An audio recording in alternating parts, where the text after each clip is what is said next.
ഭർത്താവിനെ കുറിച്ച് എന്തെങ്കിലും വിവരം കിട്ടിയോ? നന്ദേട്ടൻ തിരിച്ചു വന്നോന്ന്? ഇല്ല. ഇല്ലാന്നും പറഞ്ഞ് കൈകെട്ടി ഇരിക്കാനാണോ ഭാവം? അങ്ങനെയൊന്നുമില്ല. എവിടെയാന്ന് അറിയട്ടെ. എവിടെയാണെന്നറിയാൻ ആദ്യം ഒരു അറിയിപ്പ് കൊടുക്കുക ചേച്ചി. എന്താ? സോഷ്യൽ മീഡിയയിൽ ഒരു പോസ്റ്റ് ഇട്. എന്റെ ഭർത്താവിനെ കാണാനില്ല, കണ്ടു കിട്ടുന്നവർ എന്നെ അറിയിക്കണമെന്നും പറഞ്ഞു. MLA പോസ്റ്റേ ആയിരക്കണക്കിന് പേര് ഷെയർ ചെയ്യും. നായകനെയും വില്ലത്തിയെയും അടുത്ത നിമിഷം പൊക്കി ചേച്ചിയുടെ മുന്നേ കൊണ്ടു നിർത്തും. നിവർത്തിയില്ലെങ്കിൽ അത് തന്നെ ചെയ്യും. നിവർത്തിയില്ലെങ്കിലോ? പറയുന്നത് കേട്ടാ ഇപ്പൊ നല്ല നിവൃത്തിയിലാണെന്ന് തോന്നുമല്ലോ. എന്റെ ചേച്ചി അങ്ങോട്ട് പോസ്റ്റ് ചെയ്യും. എന്താ MLA ഇമേജ് പോകുന്നുള്ള ടെൻഷനാണോ?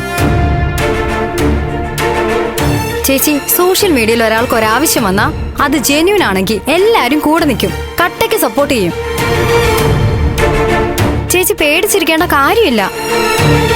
ശരി, നിന്റെ ചേച്ചി ഇപ്പൊ കാര്യങ്ങൾ നല്ല ധൈര്യത്തോടെ തന്നെയാ നേരിടുന്നേ.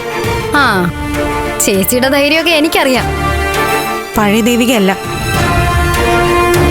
എന്നെ വഞ്ചിക്കുന്നവരുടെ പിറകെ സ്നേഹത്തിന് വേണ്ടി യാചിച്ചു നടക്കാൻ ഞാൻ ഇനി ഉദ്ദേശിക്കുന്നില്ല. ആ, അതടിപൊളി. എന്തായാലും ചേച്ചിക്ക് ഇത്രയെങ്കിലും ധൈര്യം കിട്ടിയല്ലോ.